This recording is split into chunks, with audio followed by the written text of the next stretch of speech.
అందరికీ నమస్కారం. ఒకప్పుడు ఆంధ్రప్రదేశ్ రాజకీయాలన్నా, ఆంధ్రప్రదేశ్ రాజకీయ నాయకులన్నా దేశ రాజకీయాల్లో దేశవ్యాప్తంగా ఒక మంచి పేరు, గౌరవం ఉంటూ ఉండేది. కానీ ఆంధ్ర రాజకీయాల్లోకి వైసీపీ వచ్చిన తర్వాత ఆంధ్రప్రదేశ్ రాజకీయాలన్నా, ఆంధ్రప్రదేశ్ రాజకీయ నాయకులన్నా చిన్న చూపు అసహించుకునే స్థాయికి ఆంధ్రప్రదేశ్ని ఈ వైసీపీ దిగజార్చిందని చెప్పడానికి చాలా బాధగా ఉందని చెప్పేసి, చాలా నిజంగా ఘోరంగా ఉందని చెప్పేసి కూడా నేను మనవి చేస్తాను. ఆస్తి కోసం, అధికారం కోసం వైసీపీ నాయకులు ఎంతకైనా దిగజారి విధ్వంసకర విధానాలు, భయాందోళనలు, హత్య రాజకీయాలనే 3 రెక్కల మీద ఈ పార్టీ మనుగడ సాగిస్తుందని చెప్పేసి కూడా నేను ఈ సందర్భంగా తెలియజేస్తామని. నేను ఆస్తి కోసం, అధికారం కోసం వైసీపీ నాయకులు ఎంతకైనా దిగజారుతారని చెప్పేసి వైఎస్ వివేకానంద రెడ్డి గారి హత్య దగ్గర నుంచి ఈరోజు దస్తగిరి హత్య వరకు కూడా చాలా స్పష్టంగా అర్థమవుతుందని చెప్పేసి మనం చేస్తాను. ఒకటే మోడస్ ఆపరెండి. ఆ రోజు వైఎస్ వివేకానంద రెడ్డి గారి హత్య జరిగిన తర్వాత ఎటువంటి నాటకాన్ని రచించారో ఈరోజు కూడా అదే విధమైన నాటకాన్ని రచించి ప్రజల్ని మభ్యపెట్టడానికి, పక్కదారి పట్టించడానికి ప్రయత్నం చేయటం చాలా ఘోరం అని చెప్పేసి కూడా నేను ఈ సందర్భంగా తెలియజేస్తామన్నా. నేను ఏ విధంగా అయితే ఆ రోజు గుండెపోటుతో మరణించారని చెప్పేసి ప్రచారం పెద్ద ఎత్తున చేసి, మరణం తర్వాత, మరణం ముందు కూడా ఏ విధంగా వైసీపీ పెద్దలు వివేకానంద రెడ్డి గారిని పరామర్శించారో, లేకపోతే హత్య జరిగిన తర్వాత ఏ విధంగా నటించారో ఈరోజు కూడా అదే విధానం. దస్తగిరి హత్య జరిగితే వీరికి తెలిసినట్లు, వీరికి సమాచారం ఉన్నట్లు, ఇదేదో గంజాయి బ్యాచ్ హత్యలాగా అని చెప్పేసి చిత్రీకరించడానికి ప్రయత్నం చేయటం, మరణించిన తర్వాత ఎవరైతే ప్రధాన నిందితులుగా పేర్కొనబడుతున్నారో ఇప్పుడు పత్రికల ద్వారా కానీ ప్రజల్లో కానీ, ఆ వ్యక్తులు వెళ్ళేసి మొసలి కన్నీరు కారుస్తారు ఆ శవం దగ్గర. ఇంతకంటే ఘోరమైన, నీచమైన రాజకీయాలు ఎక్కడైనా, ఏ రాష్ట్రంలో సరే ఉంటాయని చెప్పేసి నేను ప్రశ్నిస్తామన్నా. నేను ఎందుకంటే 2019 నుంచి 2024 వరకు అధికారాన్ని అడ్డుపెట్టుకుని వైసీపీ నేతలు ఏ విధంగా ఇటువంటి దస్తగిరి లాంటి వాళ్ళని అడ్డుపెట్టుకుని ఆస్తులు సంపాదించారో ఈరోజు దస్తగిరి ఇల్లు పోలీసులు రైడ్ చేసినప్పుడు అర్థమవుతుందని చెప్పేసి కూడా మనం చేస్తాను. నిజంగా అసలు వీళ్ళు రాజకీయ పార్టీగా ఉండటానికి అర్హత ఉందా లేదా అని చెప్పేసి ఎలక్షన్ కమిషన్ కూడా వీరి విధి విధానాలు, మోడస్ ఆపరెండి, వీరి మీద వస్తున్న కేసులు ఇవన్నీ కూడా పరిశీలించాల్సిన అవసరం కూడా ఉందని చెప్పేసి నేను మనవి చేస్తా ఉన్నాను. నేను ఎందుకంటే మర్డరు వీళ్ళే చేపిస్తారు, మళ్ళీ వారి పరామర్శ వీరే చేస్తారు, మళ్ళీ దానికి పోలీసుల్ని తప్పుదోవ పట్టించే విధంగా, లేకపోతే ప్రజల్ని తప్పుదోవ పట్టించే విధంగా దానికి కారణాలు కూడా వీరి పత్రిక ద్వారా, వీరి ఛానల్ ద్వారా ప్రయత్నం చేస్తారు. ఇంతకంటే ఘోరమైన దిగజారిన పత్రికలు కానీ, లేకపోతే రాజకీయ పార్టీలు కానీ ఉన్నాయని చెప్పేసి నేను ప్రశ్నిస్తా ఉన్నాను. నేను ఈరోజు దస్తగిరి ఇంట్లో నిన్నటి వరకు ప్రాథమిక సమాచారం ప్రకారం 100-150 కోట్ల రూపాయలు ఆస్తులకు సంబంధించిన డాక్యుమెంట్స్ లభించాయని చెప్పారు. కానీ ఈరోజు ఇంకా తూతుని కొద్దీ ఇంకా ఎంత దోచేశారో అర్థమవుతుందని చెప్పేసి మనం చేస్తున్నాం. ఈ రోజుకి దొరికిన డాక్యుమెంట్స్ కానివ్వండి, అగ్రిమెంట్లు కానివ్వండి, లేకపోతే ఇంకా రాసుకున్న కాగితాలు కానివ్వండి, అవన్నీ కూడా 500 కోట్ల వరకు ఉంటాయని చెప్పేసి ఈరోజు మరి అక్కడ ప్రజలందరూ కూడా చెప్పుకుంటున్నారంటే ఏ మేరకు దోపిడీ చేశారో ఒకసారి అర్థం చేసుకోవాలని చెప్పేసి నేను మనం చేస్తాను. ఈ దస్తగిరి అనే వ్యక్తి ఎవరు అసలు ప్రజలందరూ కూడా తెలియాల్సిన అవసరం ఉంది. ఈ దస్తగిరి అనే వ్యక్తి మన అవినాష్ రెడ్డి గారికి కాదు, ఎంపీ అవినాష్ రెడ్డి గారికి, అదేవిధంగా రవీంద్రనాథ్ రెడ్డి మాజీ ఎమ్మెల్యే గారికి అత్యంత సన్నిహితుడు అని చెప్పేసి కూడా ఈ సందర్భంగా నేను తెలియజేస్తా ఉన్నాను. అంతేకాదు తాడేపల్లి పెద్దలకు కూడా ఈయన చాలా సన్నిహితుడు. ఎందుకంటే వారితో ఉన్న ఫోటోలను చూస్తే ఎంత సన్నిహితులో అర్థమవుతుందని చెప్పేసి కూడా నేను మనవి చేస్తా ఉన్నాను. నేను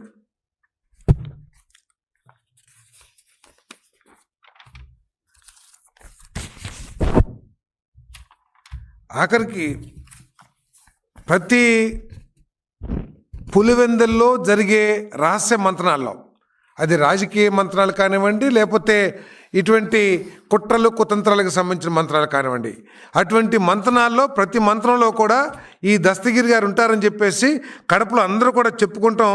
అది వాస్తవం అని చెప్పేసి కూడా ఈ సందర్భంగా నేను తెలియజేస్తాను.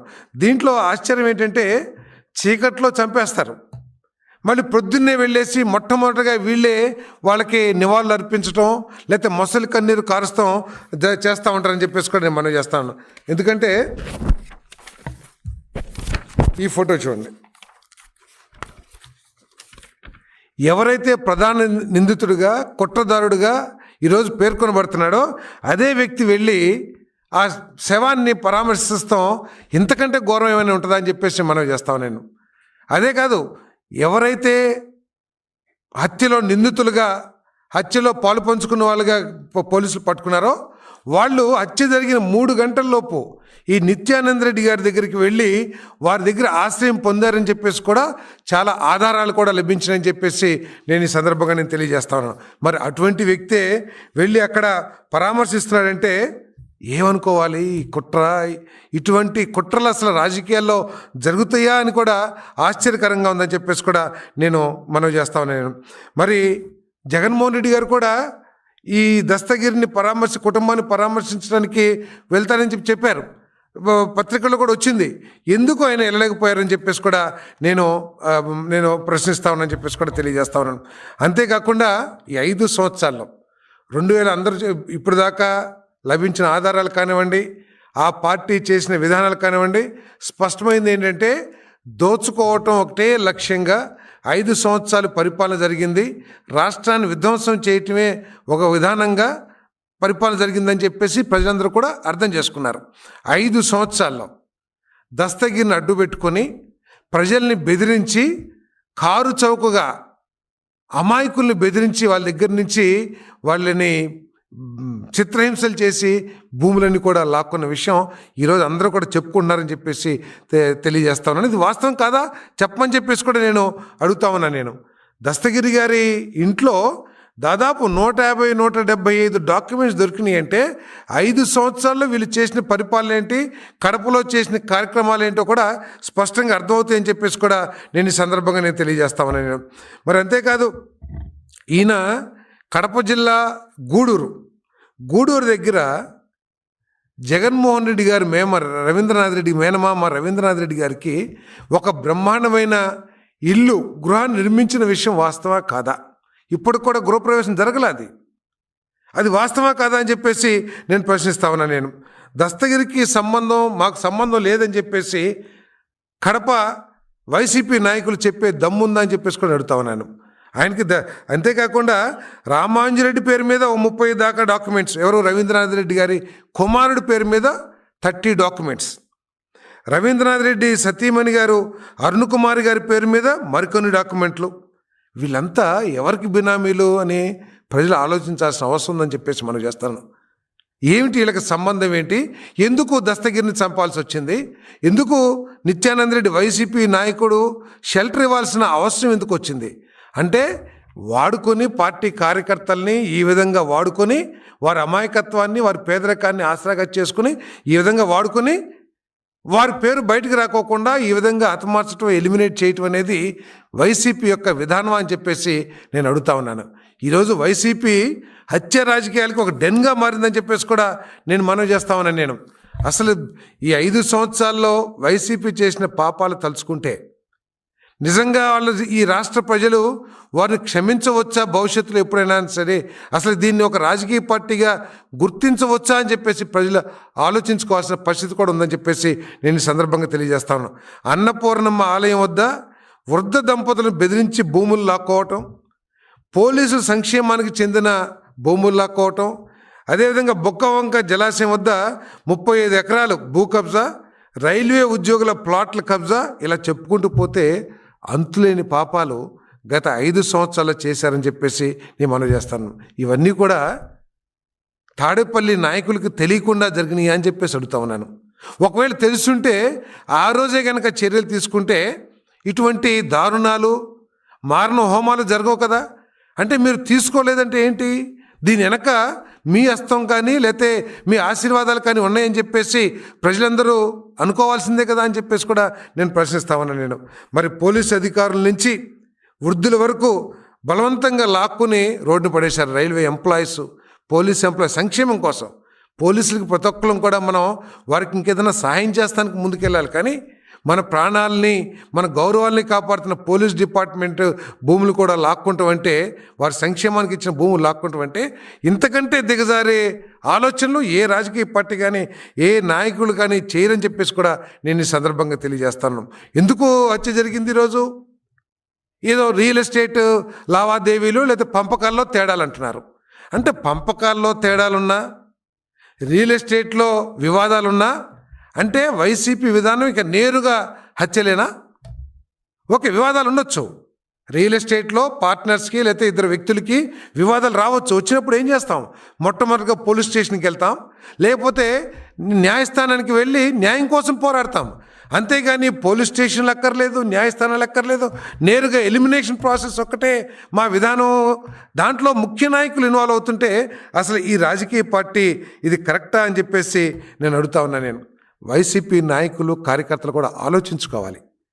ఈ విధానం ప్రజాస్వామ్యంలో అంటే ఎంతో కొంతమంది అయినా సరే ప్రజాస్వామ్యాన్ని గౌరవించే వాళ్ళు ఈ పార్టీలో ఉంటారని చెప్పేసి ఆలోచనతో నేను మాట్లాడుతున్నాను. నేను అసలు ఈ విధానాలని మీరందరూ ఆమోదించగలరా అని చెప్పేసి అడుగుతా ఉన్నా. నేను నాగుపాము నీడ కిందుండి ఏదో నీడలో ఉన్నామని చెప్పేసి మీరు మిమ్మల్ని మీరు మభ్య పెట్టుకుంటే ఏదో ఒక రోజు ఇటువంటి పరిస్థితులే మీ అందరికి కూడా ఇదవుతాయి అని చెప్పేసి కూడా నేను మనవి చేస్తా ఉన్నాను.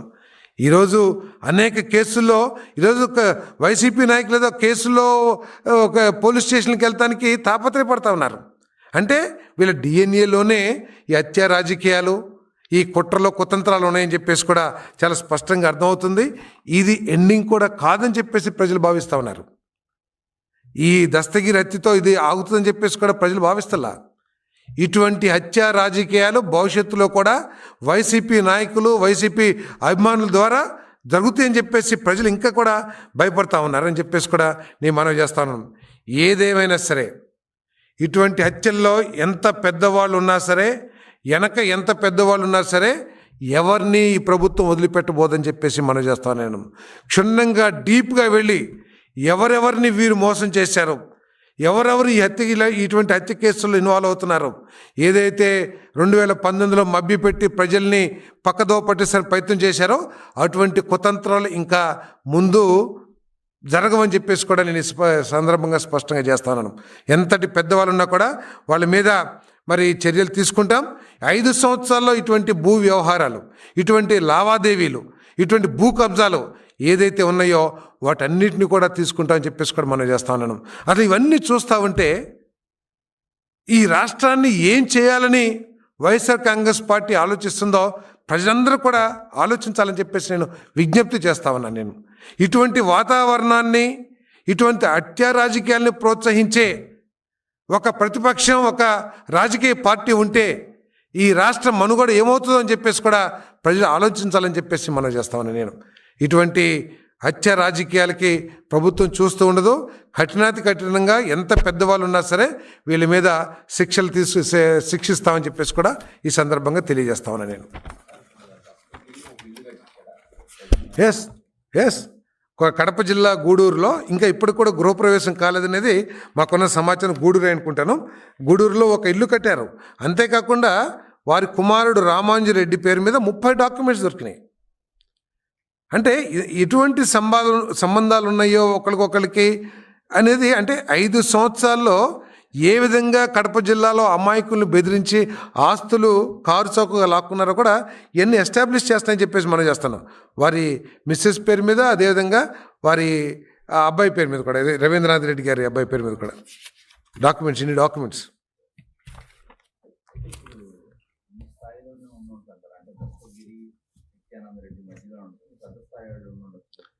ఉంటుందని ఆలోచించాలి. ఎందుకంటే అదేదో 10 కోట్లు 20 కోట్లు అంటే ఏదో కింద స్థాయి వాళ్ళు అనుకుని ఉండొచ్చు. ఈరోజు బయటపడుతున్న డాక్యుమెంట్లు కానీ, అగ్రిమెంట్లు కానీ, లేకపోతే ఆ లెక్కల పేపర్స్ మీద ఆ పేపర్స్ అన్నీ కూడా ఎస్టిమేట్ చేస్తే 500 కోట్లు దాటిపోతుందని చెప్పేసి కూడా ఈరోజు వార్తలు వస్తూ ఉన్నాయి. అంటే ఇంత పెద్ద అమౌంట్ ఉందంటే మరి చిన్న స్థాయిలో ఏదో చిన్న చేపల్లో ఉంటాయని చెప్పేసి మరి ప్రజలు నమ్మట్లేదు. దీని వెనకాల పెద్దల హస్తం ఉందని చెప్పేసి కూడా భావిస్తానని చెప్పేసి మనం చేస్తాను.